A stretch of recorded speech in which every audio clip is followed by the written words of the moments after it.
going on, everybody? Welcome back today, guys, to the channel. We are here pushing through the weekend once again today, right? I'm not feeling the greatest, right? I got the sniffles, my nose is stuffed, it's also running at the same time. I fell down the stairs the other day, right? My arm is still healing up a little bit. It's definitely stingy, like this part right here, right? This big old red patch right here, this is the spot that hurts. None of this right is fine. This is fine. It's just right there sucks, man. It's not fun, right? I mean, thankfully I didn't tumble over the stairs. I just kind of grabbed the railing and just went down like that, right? And I know you guys didn't come here to listen to my stair story. I'm so sorry, right? Feel bad for me out here. Today, though, we are going to be looking at a brand new Need for Speed in IRL Part 2. Now, last time we were here, we took a look at, where is it, right? Scary Realistic Need for Speed 2022 if it was made in Unreal Engine 5. Now, this channel that I was looking at was quite impressive.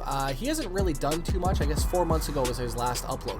Vladislav. And he's uploaded a couple of these kind of IRL Need for Speed episodes. And the one that we're going to be looking at today is Part 2. 8.3 million views on this thing. Now, the best thing about this was not a dangerous video by any means. This was a very safe shoot. This was very well directed. And the top comment here, see me later, he goes, what makes this even cooler is that they're all driving safe and slow, editing the video to match the speed of the engine sounds from Need for Speed. And this takes both skill and maturity, man. 1.4K likes. So today we're going to watch this and we're going to decide, oh my, pause it. And I'm going to go through and watch this. This is 4 minutes and 44 seconds long. If you guys would like me to do more of these, let me know in the comment section down below. Huge thank you for watching. And of course, before we start, dad joke of the day coming from Ashton Woods, and he goes, dad joke, what does a sponge do when studying?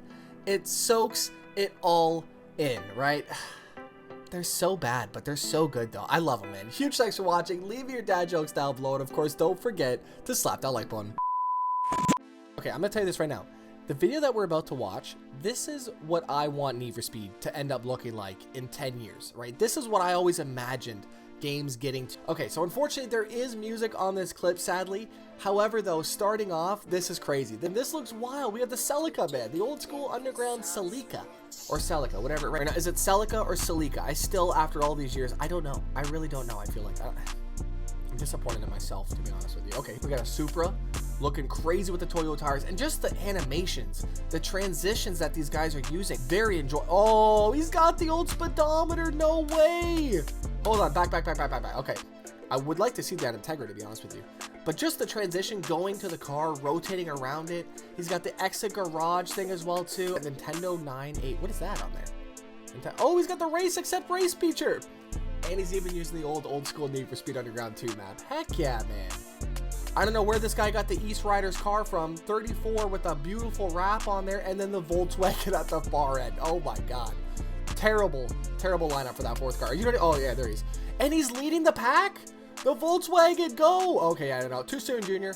He's gone. Okay, I would like to watch this one more time because this is probably the coolest shot of this entire video so far. Right? Unfortunately, there still is music on this. This guy used the exact soundtrack from Underground 2. If you guys have not watched this video, I will leave its entire link down below for you guys to watch. He's even got the neon on there. The fact that we have the music, we have the speedo on here, it all is perfect. He's even got the motion blur for the nitrous. No way.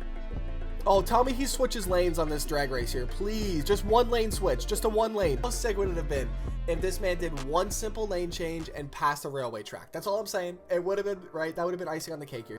So Supra, of course, we won. He's even got the menu music, man. He's got the menu music. He's got the sound effects to go with the menu music. I wish you guys could hear this right now. I probably am going to overlay some Need for Speed on this video just to get that full authenticity of these sound effects for you guys. But you need to watch this episode, though. You need to go to his channel. Like I said, links are down below. He's doing some upgrades on his Lancer. Let's go. EO13EE. I don't know where those license plates are from, but dun dun dun dun dun dun dun dun. This is crazy though, how good this looks. I honestly am so impressed looking at this. It's like a dream, man. I feel like I'm dreaming watching this right now. This would be the wake me up I'm dreaming right now. There's no way that this game looks this good. Illumination. Oh my God, the soundtrack on Underground 2 was so good, man. Subaru S2000. He's got the Lancer and of course another beautiful Supra. Oh, he's got the perfect shifts. Oh my God, hit a lane change, please. Where did those other two guys go? There was only 2 lanes. 350Z looking clean. GTO. I cannot believe they did the actual car list on this game. I feel like not a lot of games even have the GTO in the game anymore. I mean, Underground 2 had it, Forza had it for a long time, but I don't think a lot of games anymore have the GTO in it. Correct me if I'm wrong, but I could be wrong though on that.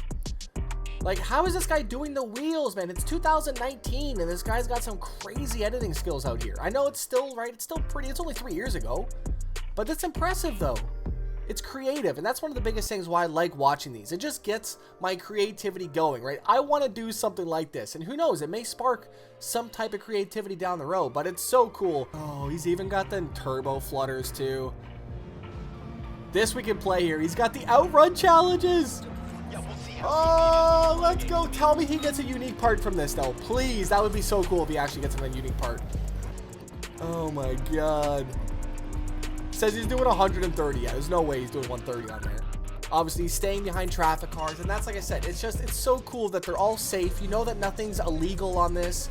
They're just having a good time, right? They're making great content safely, and that's one of the best things about this, I think. He's got the Eclipse on the left there. And they've done an Underground 2 remaster. Why?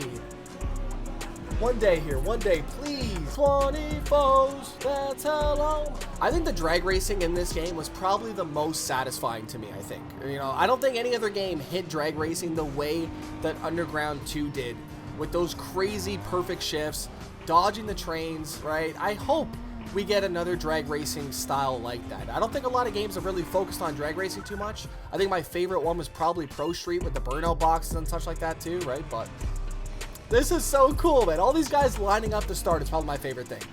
Just seeing all the cars in a lineup. They're doing it at a nice nighttime pace, so it looks like there's no traffic on the road, exactly identical to Underground 2, I feel like. This is what the nights look like on Underground 2. Maybe a few milk trucks here and there.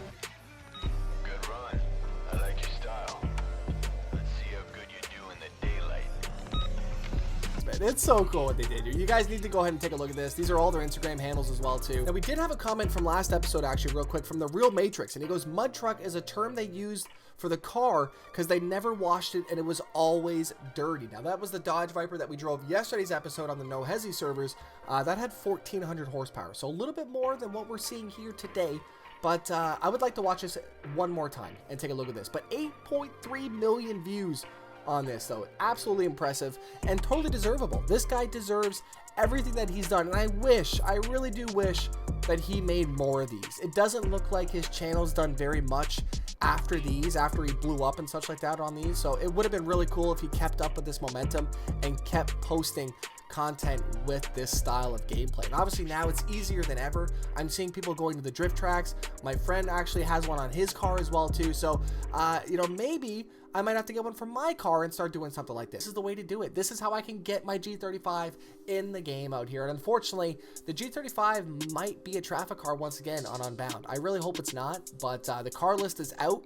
I haven't looked at it, to be honest with you, because I don't want to see the car list. I like the fact that we don't know a lot of the things until you play the game. And I feel like nowadays, I've said this before, but they just throw everything at you where you don't even know any of the surprises anymore on the game. So it would be really cool if, you know, maybe they just hid some stuff from us. Obviously the story mode is going to be hidden. Customization, we probably won't know exactly the actual game comes out, but you know, I just miss the days of finding out what's in the game from actually playing it. From the magazines, you don't really have any people doing reviews on the game. It was a different time back then, right? But nowadays it's a little different. People want to know what's in it before they go ahead and drop the money on the game, which is completely understandable, which also would be cool. I don't know why I'm getting off on this weird tangent, but I always thought about renting games again would be really cool. Obviously we have Game Pass and stuff like that. That's cool, but you can't rent the big AAA titles that just get dropped. Sometimes they go on Game Pass, sometimes they don't, but how cool would it be if you could actually rent games nowadays? I don't know. I don't know if you guys seen it or not, but Netflix is actually going to be doing their own blockbuster series. I guess it's going to be a TV show. I don't know if it's going to be good or bad or not, but I'll probably take a look at it, considering I was a huge Blockbuster fan. I always used to always go in there, see what's out there for the game choices,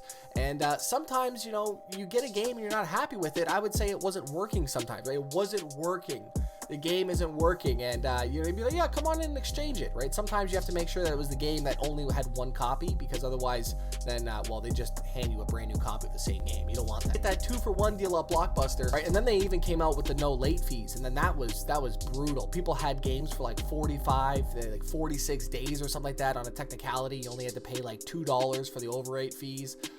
Good days of Blockbuster, let me just say that, man. Definitely, if you guys have any good Blockbuster memories, leave it in the comments section down below. A little disappointed though that we did not see a lane change, nor did we see anybody going over train tracks. I don't know if it would have made the camera a little bit janky, but it would have been cool. We had some big trucks on the right there. That's actually cool. Yeah, it definitely does give off a game feel to it, right? And I think these guys are onto something. This is probably one of the coolest things that I've ever seen, right? So it would be really cool that if you know, maybe technology down the road gives us this opportunity to just take control of the cars that we're putting the cameras on. I don't know, right? I'm just saying it's possible. 2030 is around the corner. It could very well happen, man. Let me know your thoughts down below. Huge thank you for coming around for today's episode. A little bit different, and we may have to come back for this one here. We also have a part 3 and a making of the Need for Speed in real life. That's going to be super cool. Let me know your thoughts down below. Huge thanks for watching. I'll see you guys back here tomorrow. Subscribe, post notifications every day, 10 o'clock Eastern Standard Time. We're posting out here. I'm going to go ahead and take one last sip of my cup of joe out here, right?